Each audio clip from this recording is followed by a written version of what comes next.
All right, Ward Smith. Welcome to the garage. Thank you. How are you? I'm doing well. How are you? Good, man. Good.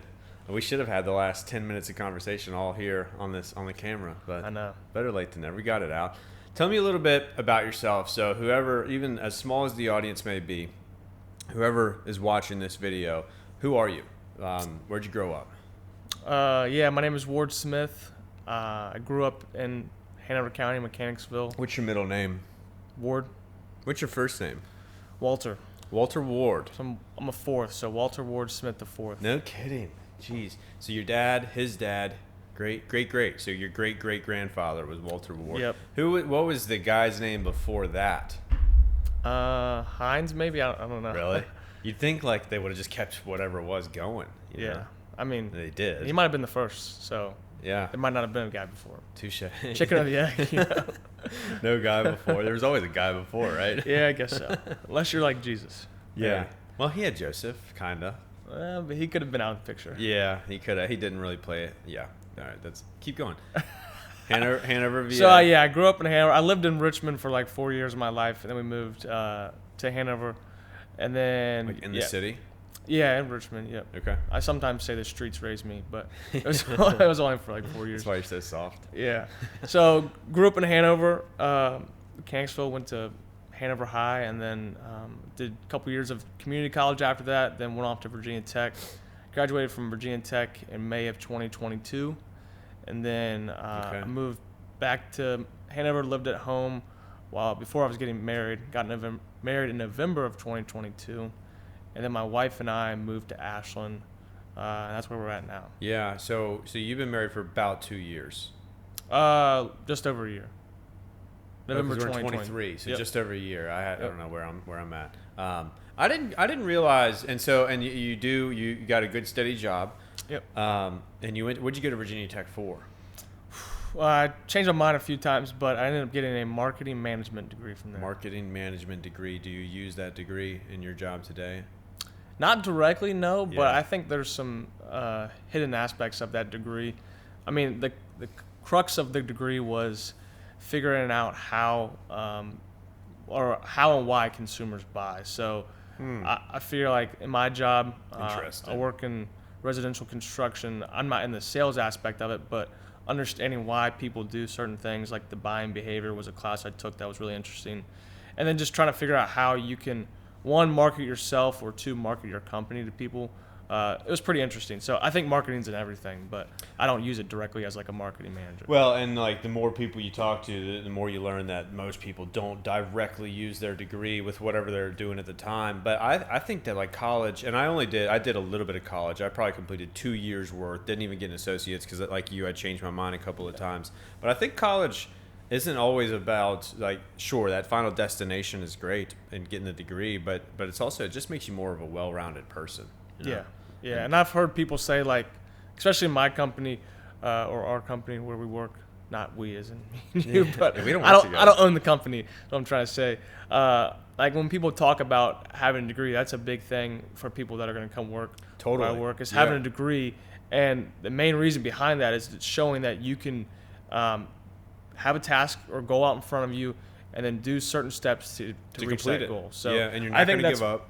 Yeah, that's more of having a degree, is just showing that you can achieve a big task. That's well said. Yeah, and kind of so it makes you a higher caliber person. They're not gonna. Why would they hire somebody who gives up on something a year into it? Right. Interesting.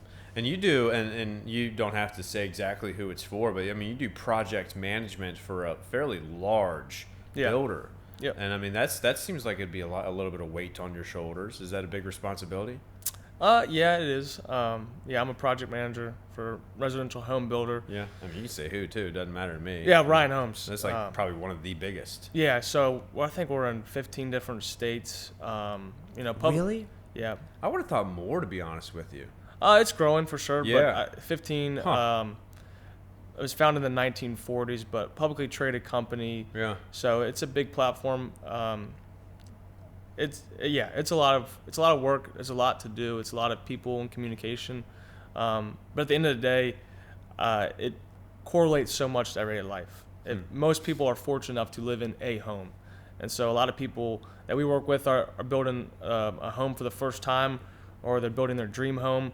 But to play a piece of that and just make someone's dream come to life and create the space for them to kind of live out their dreams is pretty special. That's a good perspective. I mean, homes are, being in real estate, I've got a similar perspective. We do different things within real estate, but I mean, that's sometimes, often the biggest thing people are going to do in their lives and the most money they're ever going to spend. And so to be able to make that happen, I mean, sometimes it doesn't always feel like it, and sometimes the job can weigh on you, but you're actually doing a big thing for people, you know? Yeah. It's most people's biggest investment ever. So. Yeah. What's bigger? I don't know, like a yacht. I mean, probably. I mean, but you're not. Yeah, I think it's the biggest. Yeah, I think it is too. The next home, I guess. Yeah, the bigger next home. Yeah. What's the worst part of the job? Oh gosh. Right into it. There's a lot of, I guess, beautiful aspects of the job. You know, there's freedom and flexibility. There's the chance to interact with people from all walks of life. I think the hardest part is just follow through. You know, everyone wants to do things. People want to save money and do things quicker. And so when you have that hurdle to go against, then you have people that might not get the job done, and so then you're constantly following up. So you're talking subcontractors. Yeah. Subcontractor relations, and just managing expectations. Yeah, that's managing expectations from a homeowner level, I think, is a challenge. Well, and that's a huge part of my job, and then I'm sure you know this maybe even better than I do, but like if you set the stage early in the building process, the buying process, the new the real estate process, set the stage. Here's what you guys need to expect. We may even like tell them you're going to experience hiccups. Tell them like there's certain stages, and if there's a hiccup here, we'll fix it, you know. But if you just don't set the stage, they'll like just ride you until the very end of that, you know. And so setting expectations is an important thing. Yeah. And the other thing with home building is you're relying on a lot of people to have a great day at work. And so a lot of people, there's a list of jobs out there, right? People can have a bad day at work, and not a lot of people are going to feel the effects of a bad day at work. Sure. Yeah. You know, say you're a drive-through worker, not to diminish drive-through worker, but maybe things go a little bit slower in the drive-through. That's not a big deal. But when you're working in construction, a bad day at work could look like a future flood of a home. It could look like some other major hiccup that a homeowner who we talked about with their biggest investment could really not be happy. Yeah, it could jeopardize their safety. I mean, yeah. So there's a lot that goes into that, and just trying to set the stage for people to have a good day at work, and relying and hoping that people have a great day at work. And if they don't, you got to deal with it. Yeah. Is it your job to set the stage for people to have a great day at work, or would it be, is the production manager above project managers? It just depends where you work, but in our company, yes. Yeah. So to answer your question, yeah, it's my job to set the stage. Yeah. Okay. So that's responsibility. Yeah.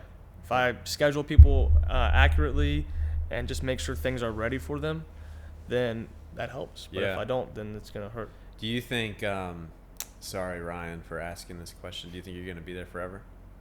I don't know. We'll see. See what life throws at you. I mean, and my thought process there is like, if you do move on to whatever the next thing is, I mean, you're getting really good experience. Yeah. Managing all of that, making all of that happen, managing the people. And I mean, that's really good. Anybody would want to have you with that, I think. Yeah. There's not many better places to learn residential home building, specifically project management, than Ryan. So I'm grateful to be here, and we'll see. What about the some people would say Ryan has the reputation of not having the highest quality. Yeah, I've heard that. It's not something that, you know, is fun to hear, and you have people, you know, whether it's home buyers who are questioning what you're going to deliver, or it's peers that work for other companies. Do you get that a lot? No. Well, you're mostly working with people who choose Ryan, and so right. Like we don't build until we have a buyer. So no one's made you purchase the home or sign a contract to buy it. So we're not holding anyone at gunpoint, believe it or not, saying you have to build with us. Yeah. So people, like you said, are making a decision. They're choosing. Yeah. But how I like to say it is, you know, when you take a company who is building thousands and thousands of homes a year versus a company that builds a couple hundred or maybe 100 or a couple even less, a handful of homes, the percentage of error it just gets heightened. So That's a good way to put it. If you have a company that builds 1,000 homes a year and they have an error or they have a flaw 10% of the time, that's 100 times, right? But if you have a company that builds 100 homes, 10% of the time is only 10 homes. Yeah. So now when you talk about a company that builds tens of thousands of homes a year, you're looking at 1,000 instances, if not more, maybe even less. Well, so naturally, you're going to get more error. So you're gonna get new construction is never perfect, and I'll No. even tell somebody who's buying new construction, like, you're going to have a home inspection. There's going to be stuff wrong. Right. No home is perfect. So I mean, if you magnify the amount of homes being built, you're magnifying the amount of imperfections. Right. And people have had bad experiences at Chick-fil-A. I personally like Chick-fil-A.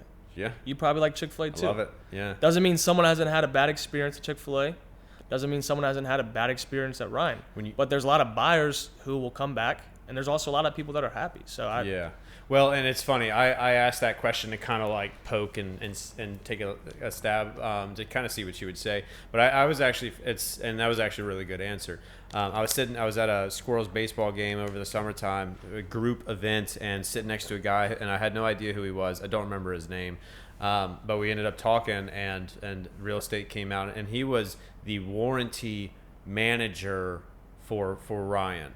I don't know if that's the proper title, but he like the warranty items after the home's complete. And I asked him a similar question, and he said, honestly, like, we're really working on that, and like, that reputation is there. Nobody can deny that. But like, Ryan's really taken steps to try to minimize those things, and even this warranty department, like, we don't want to go out and have to fix things. We want stuff to be done the right way, and so the company seems to be taking steps, to work on these things, and that's the sign of a good company. You know? And when you're a publicly traded company, obviously profit is key. So are they the the lowest price for certain vendors? Yeah. So you're not going to always get the cream of the crop. Sure.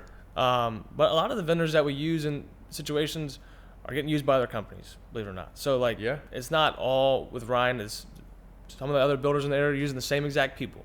But yeah, like, our warranty team is great, and there are a lot of steps. But as we know, when you have a reputation, it's way easier to ruin that than it is to kind of fix and kind of mend. So years and years down the line, one person could have had a bad experience, and that reputation just builds. And it's much harder to go back on that and mend it and fix a reputation once you diminish it. Once it's there. Well, and like, if Ryan has the reputation of not having the highest quality right now, then it'd probably take generations to, like, of good quality work, which is what's happening right now, but it'll take generations to kind of wean that out of the society, know? Yeah. But it probably takes one bad instance for that to take steps backwards in a way. So married for about over a year, and you've got a baby the baby's like due right now. Yeah, I could get a text right now that the baby or my wife's water broke. I hope she doesn't text me right now. What's the actual due? So today is today the 12th? The due date is December 15th, so this Friday. Okay. Today's the 12th, so. Today is the 12th. 3 days. And babies come early all the time. They also come late, so. Yeah, that's true. When I heard a client of mine actually had a baby a day early, and we were talking about it on the phone the other day, and he said, like, early is less common. He said late is more common. Yeah. Do you know if there's any? Who knows? Yeah. They say gender matters in that conversation. I think it's a crapshoot. You know the gender, don't you? Yeah. Boy. It's boy. Yeah. Yep. Yeah. I'm not a father, but I'm not a father that I know of. That's a stupid joke, but I imagine, don't all fathers want a boy as the first kid? Yeah. I think there's more grace with the boy. If I had a daughter, I'd be afraid to mess up. But with a boy, I think there's a little bit more grace. That's a good way of putting it. Well, in today's society too, it's there's a lot of. It's not the best world out there for women, like guys. There's dangers, and certain dangers I think you don't necessarily have to worry about as much for guys. And so I feel like I would just be a walking ball of anxiety if I had a daughter, Yeah. So I kind of get that. What's his name? It's a secret. Okay. I knew it was a secret. I was wondering if I could get you to divulge. Nope. Are you excited? Nervous? Very excited. All of the above? Not really nervous right now. I'm sure when we get to the hospital, I'll be a little bit more nervous. Yeah, but it'll be real. Mainly just excited. Okay. And how's she doing? Has it been a relatively good pregnancy? Yeah, I mean, there's been a period of nausea and morning sickness, Okay. so that's been unfortunate. But the spirits are high. She's just ready to give birth and I imagine meet 9 our months. little guy. So Yeah. Cool. Was the house ready? yeah, You got like the room painted blue, the crib all set up. yeah, everything's set up. So what's been the hardest part of these 9 months?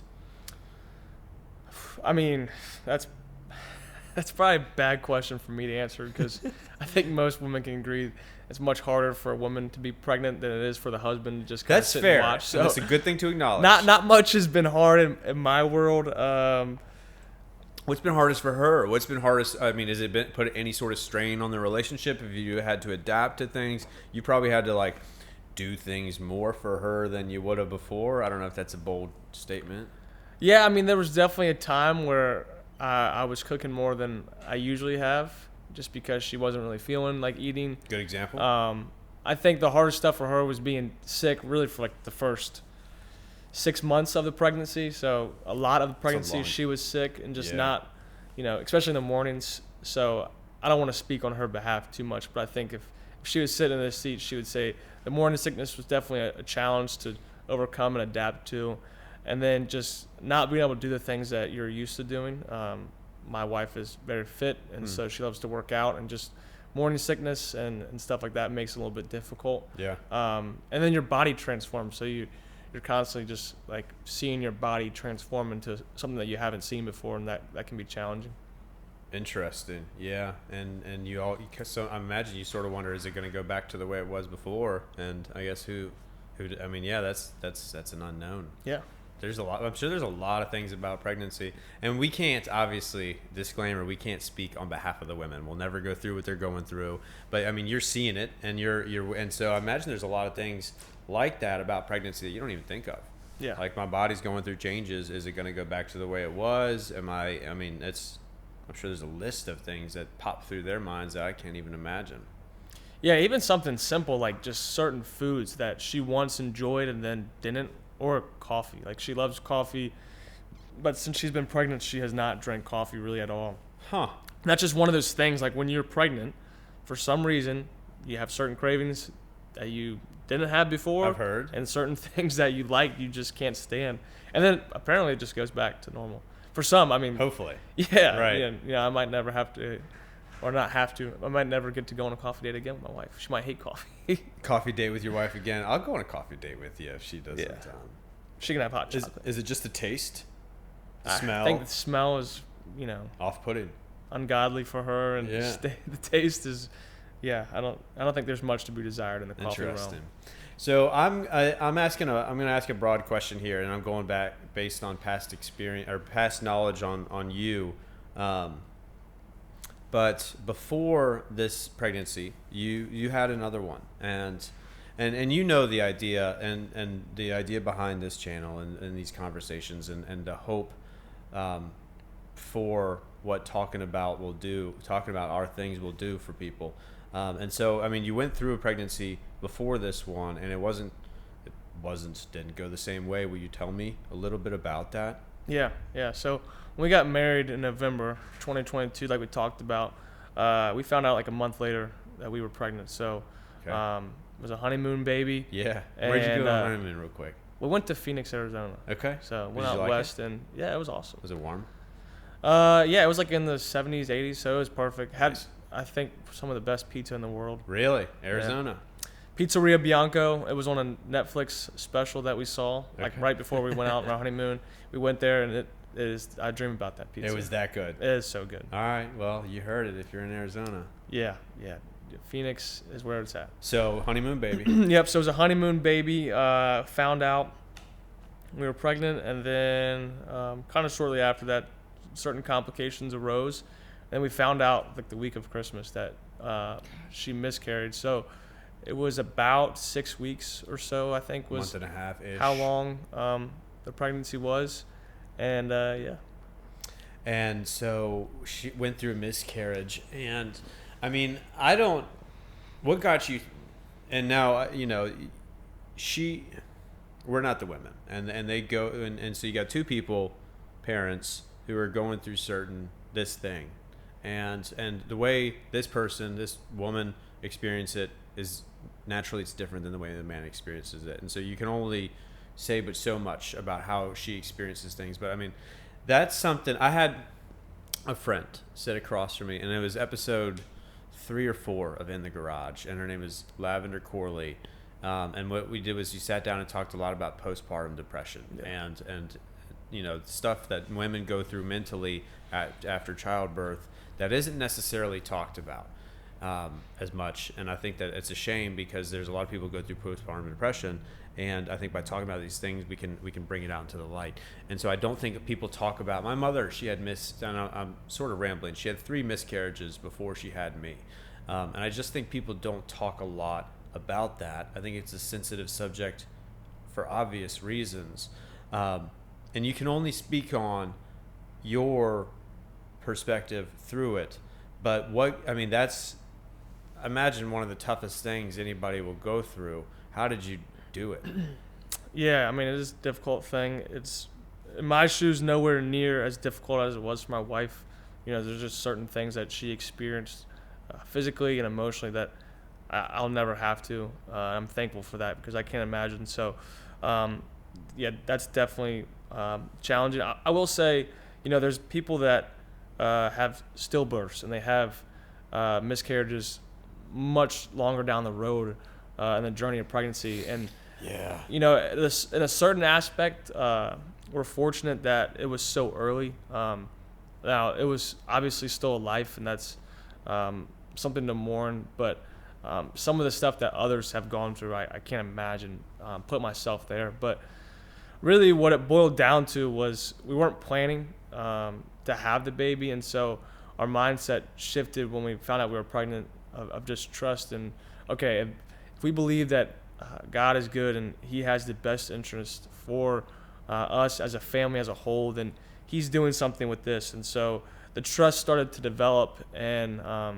after the miscarriage, well, just before, we had I would say but probably me, I had my own idea of how the first few years of marriage were going to go. My idea was, okay, we'll get married, we'll have a few years of just us, we'll go kind of travel and we'll go experience new things, we'll kind of form our relationship and our bond, and then down the road we'll have kids. I'll be able to work and kind of focus on work and establish a career where I'm not having a ton going on, where I can focus as someone who's just starting out in a profession.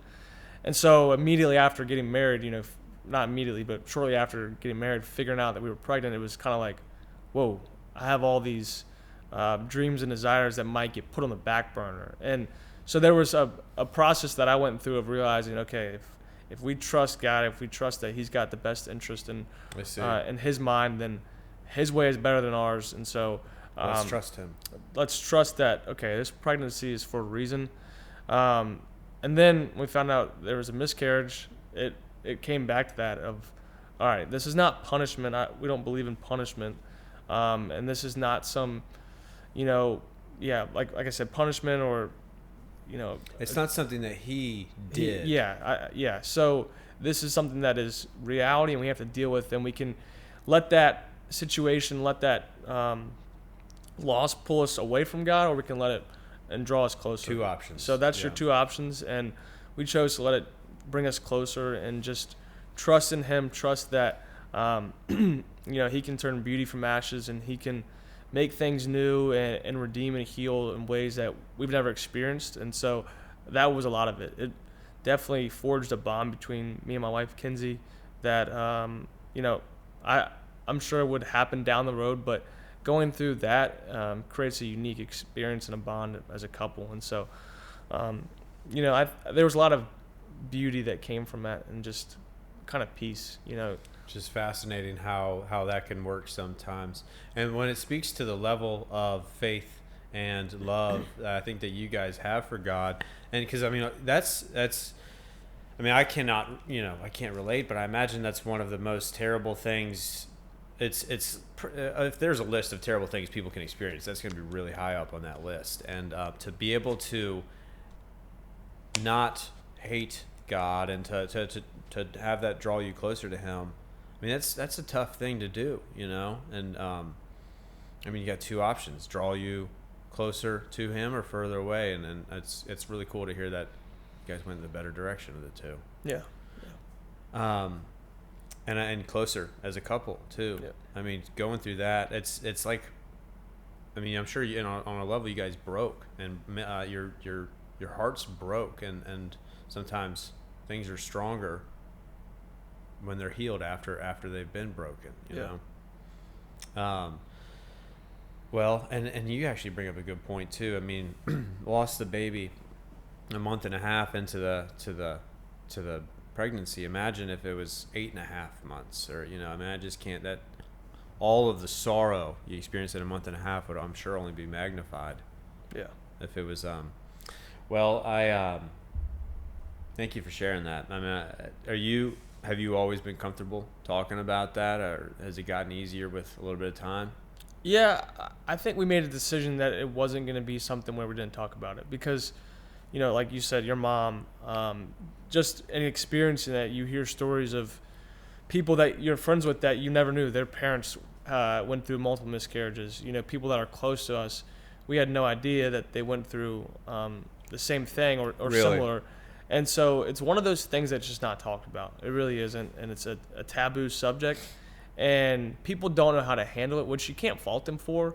But Sure. when your excitement builds for the idea of a new life that's going to come, and then you lose that life, people don't know how to say like, "Hey, I'm sorry. Are you all right?" So I don't think people will just talk about it as openly, and so therefore, people that go through it just. They don't want to talk about it, and yeah, it gets hidden in the dark, and it stays this taboo subject that doesn't get talked about. And there's a woman out there going through it right now, many thousands probably, and maybe if they knew they weren't alone, or if they had somebody to talk with about it, it'd be easier for them. Right. I think why wouldn't we talk about it more? I guess because it's sensitive and it's tough, but I think it's strong to be able to talk about these things. Yeah, and everyone's experience is different, so you have to be mindful of that. And I think that people don't want to kind of intrude on what someone's going through because they don't know how they're going to respond. So yeah, well, I'm very happy that. I mean, I'm sorry that took place, but I'm happy. I mean, where you guys are now,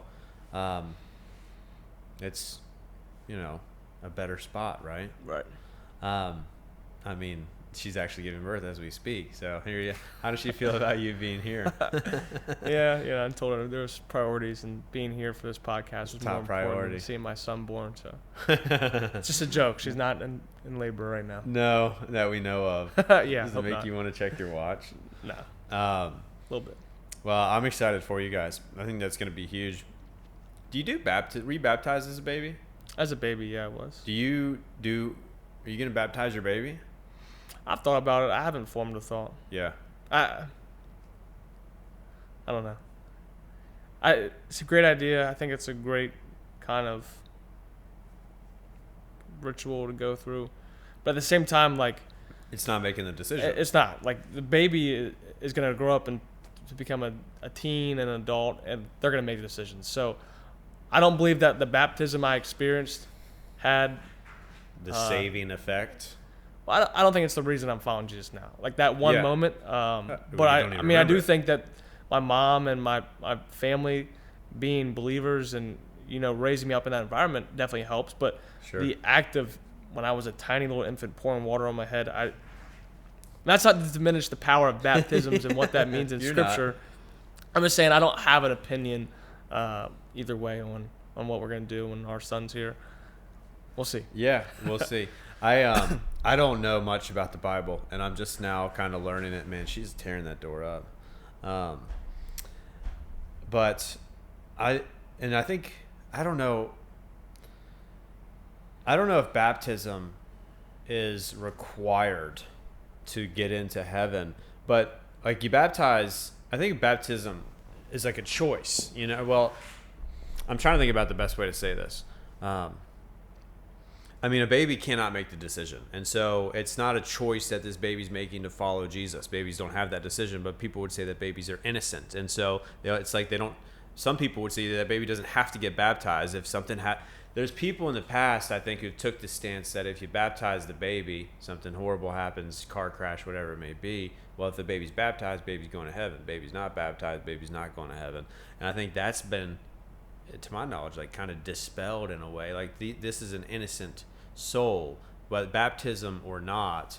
So I think it's becoming less of a thing than that older traditional way. Does that make sense? Yeah. I was baptized as a baby too, but then I got re-baptized about a year and a half ago and that was my turning point, so to speak. Have you been re-baptized? I guess they call it born again, don't they? Yeah, I mean. Have you not done it? Sounds like a Southern Baptist term. I haven't been re-baptized. Southern Baptist. No. There's that again. I have to ask about that. Go ahead, I'm listening. No, I haven't been re-baptized. Yeah. I mean, there was a specific day where I gave my life to Christ. I'm not as educated as someone. The topic of baptisms, the why and the how and the what. I think people can make a theology about baptisms, and they can kind of over spiritualize and people can be very strong on one side. I don't have that strong of an opinion. I just don't. I'm not against it. I mean, there's plenty of people that get baptized again, and I'm not against it. I'm not against doing it.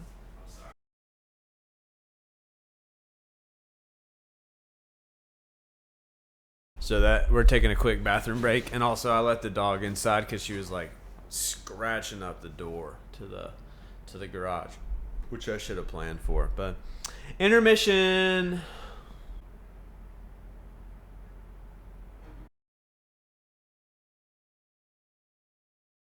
But welcome back. I told people while we were gone that we were doing a quick intermission. Yeah. Snack break. Yeah. And to let the dog in. So, I mean, that's you've gone through something at 23 years old. I mean, and it's funny because I don't think you give yourself enough credit. But I mean, like, you've gone through just what you just talked about is something that some people will never go through in their entire lives, and let alone a 23-year-old to have gone through something like that. And so, I mean, you've got some stories that I think a lot of people don't have, may never have. I think you don't, but to say that you don't have a whole lot of life experience, I think you don't give yourself enough credit, to be honest with you. And that's a really tough thing to go through. So how much did your faith, I mean, tell me a little bit about your faith and how, like, obviously it got you through what you went through, baptized as a baby. Have you always gone to church? Yeah. So that's as far back as I can remember, going to church on Sundays was a thing in our family. My dad passed away when I was 4, so that was a big piece of my life and my story too, and my mom's faith and my grandma's faith, like all of that was grounding for our family, and so they never wavered, and we went to church. And so when we got older, and I played baseball growing up, so we would have tournaments, we would miss church every now and then, but Jesus was always talked about, and a part of the family. Yeah. Prayed and all that stuff. How did father pass away at 4 years old? He had a heart attack. Yeah. Did he smoke? No, I mean, I think back in his day, I think younger people smoked. He wasn't a chain smoker or regular smoker. Yeah. I don't know why that's my go-to. I mean, obviously this happened at a young age for him. Yeah, well, he was a little bit older than most people that have a 4-year-old. I believe he was 47. So okay. My mom got married. There was an age gap, and he was later on in his life. But he was a bigger guy, unlike myself. I'm 5'10", 180. He was about 6'2". Are you 180? Yeah, on a good day. That's good weight on a good day when you're soaking wet. Yeah, after a rain shower and after a big meal, I'm 180. Yeah, are you 5'10" as well? Man, I'm short. Did I say 5'10"? I'm not 5'10". I'm like 5'8". Anyways, that's an even bigger disparity because he was like 6'2", 6'3", and definitely over 200 pounds. So he 6'2", 6'3", he was a big guy. Yeah, he was a big guy. And he had a stressful job. He was a car salesman, manager. And JT Massey does. Yeah, and then he wasn't in the best shape. So I think there were some compounding factors that led Yeah. to his heart attack, unfortunately. Gosh. Well, and so, I mean, but that's something that could have, I mean, there's tough times will do two things in life. They'll bring you closer to God or pull you further away from Him. And your mom, your grandma, I mean, so even that, it's funny. People ask, why does God allow bad things? And there's a spectrum of bad, and like father passing away, war, murder. I mean, there's a whole spectrum of all these bad. Why does God allow these things to happen? And even when these things take place, good can come out of them. You know, and like mother, grandmother, son, maybe having a relationship with Jesus deeper than it would have otherwise been. Yeah. Yeah, that goes into the free will conversation of what He allows. And if He didn't allow it, then do we really have free will? And Yeah, I know. once sin entered the world, that whole thing. So that's a whole other can of worms. That's podcast number yeah, 2. It's part 2. But yeah, I mean, there's a whole slew of things that happen to people. And like we said, you have a choice. You go closer to God, or you can pull away and blame Him for that. And I think so much of the free will is getting to choose how you respond. That's the one thing you control is your response. That's all you can control. Yeah, you can't control the circumstances, other people's react. I mean, yeah, just how do we perceive these things? Yeah. So church on Sundays was a normal thing for you. And so what I do, I mean, and you know this, I know this of you from our conversations, but like the relationship with Jesus is something that has to actively be maintained, like any relationship. What do you do to maintain that? Yeah, I mean, it's definitely different, and it's changed and evolved throughout the years. But I think the biggest thing for me is just constant conversation and prayer is how I maintain it, keeping it top of mind, tip of tongue, as well as just being surrounded by a community of believers, getting spurred on towards love and good deeds is what Scripture says. So surrounding myself with people who are like-minded, having a core group of guys and friends to do life with, and then just, you know, whether it's praying, reading, or just sitting there and worshiping, those few things are what keeps that relationship going. And, you know, it's much like a marriage or a relationship. If you don't ever spend time with it, you don't ever talk about it, you don't invest in it, it'll be dwindled. I don't think God leaves us, right? But there's definitely an active participation. Yeah, and it's almost like we would leave Him. Well, I mean, like any good relationship, you have to carve out time to make it happen. Date nights, you have to take time for conversations, and I mean, and so like just like any relationship, you have to do those things to maintain a relationship with God. Do you like so? And I'm curious about this. I get a whole bunch of different answers, and I'm trying to develop my own habits and practices. But so prayer, worship. Do you have a time of day? Do you do it when you can? Do you do it in the car? I mean, what does your structure look like, if there is any? Yeah, I mean, I'm still adapting and trying to find a rhythm. In college, it was, you know, I'd wake up, would go to the gym, and then come back and kind of have 30 minutes to an hour where I would sit. That's what I want to do. And read and journal. Yeah. But right now with my job requirements, us getting to have a baby, and then I work out in the mornings, it makes it challenging. Sure. I spend a lot of time in my truck driving to work or at work, so that makes for a good time to worship and just sit and kind of think. I try and read before going to the gym, but it's at an early hour where my brain I before the gym, and you go to the gym early, don't you? Yeah. So it'd be at like 4 a.m. Yeah. Still half asleep. Yeah. But I mean, if it's important, you make time for it and you do it. And I think I'm learning that you don't have to get this grand word or revelation every time you open the Bible. Like fair. That some epiphany light bulb moment. Yeah, like epiphany. Yeah, that, more often than not, that doesn't happen. But it's the discipline is what's important. And so and my goal and my hope for my life is when I get to be old and gray, I look back on a years and years and years of just building a discipline of constant prayer and conversation. I say conversation, but just I think prayer is conversation, just talking with God. And sure. know, you go throughout the day, all right, I just experienced this, God, like, what do you have to say about this? Where can I lead me, guide me? Yeah, lead me, guide me. Maybe I didn't really respond the way that I wanted to that person. Like, you know, can you change my heart in a sense? And Yeah, bring him into these moments. yeah, and instead of making it something where, he's just, you have to go to your quiet time, you have to sit in that same chair, and you have to be, next to a cup of coffee. Yeah. And you have a notebook out, and that's how you speak to him.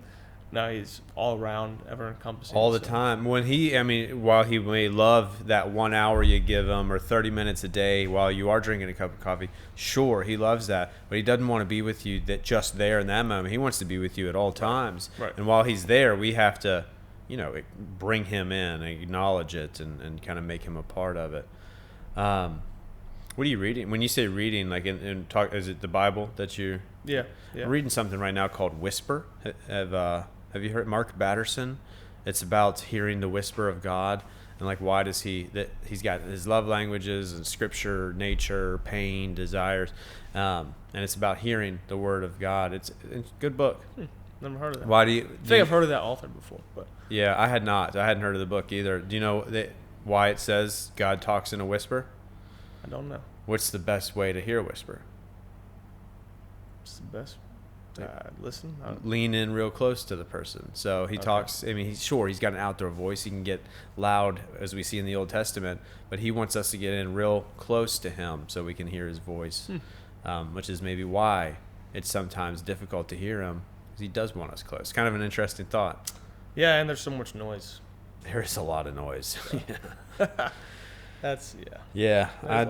I'm working a big part of my life right now is trying to cut that, even when you're at work, or even when trying to cut that noise out, or let's minimize that work noise to this time of day, and then try to not have it be so noisy outside of that time. Yeah, it's not always a lot easy. of competing voices. So I'll just to wrap it up, I like to ask this question: if there was a group of people out in the world that you were best catered to give advice to, who do you feel like that group of people would be? Yeah, that's a great question. I feel like the natural answer would be someone that is a step behind where I'm at in life. So sure, a young adult. Okay. I mean, I'm still a young adult, obviously, at 23, but maybe someone who is finishing out their senior year of high school or somewhere in the college range. That might be a man. I think I can give advice to a man better than I could to a woman. That's fair. First-hand experience, believe it or not, being a man. So yeah, well, in these days, women don't want a man, to give them advice too much. My opinion does not matter. Now, what advice would you give that person or that group? That's another great question. I think the relationship with Jesus is everything. So if there's a mutual understanding there, then the advice is different. But at the end of the day, kind of hold things loosely.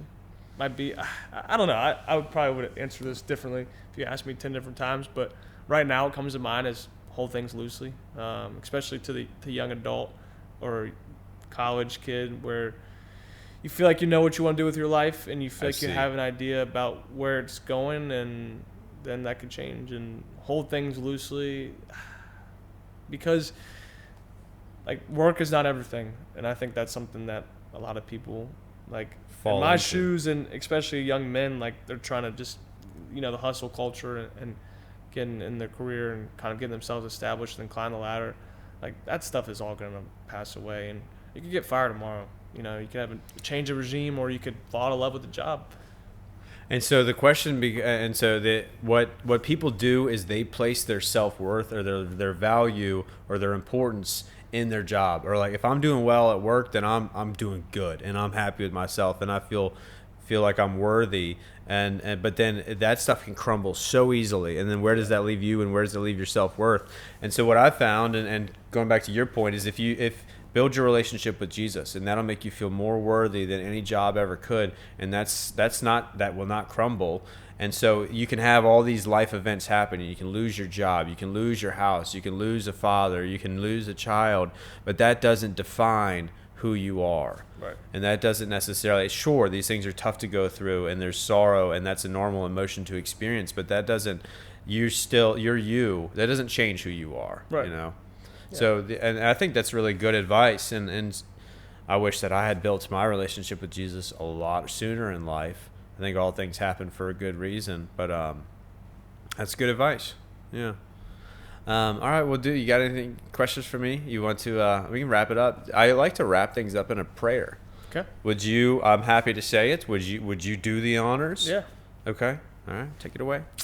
Jesus, I just thank you for this time. I thank you for Dane's friendship with me and just his interest in my life and just wanting to hear and know more about the work that you've done through me and the way that you've just changed my life and forever be different.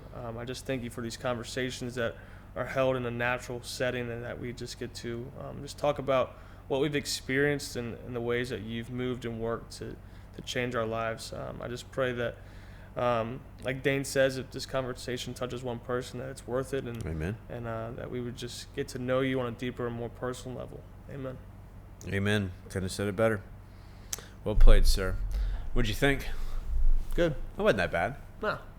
Were you nervous? I was a little nervous. I didn't know what I was going to have to say. Yeah.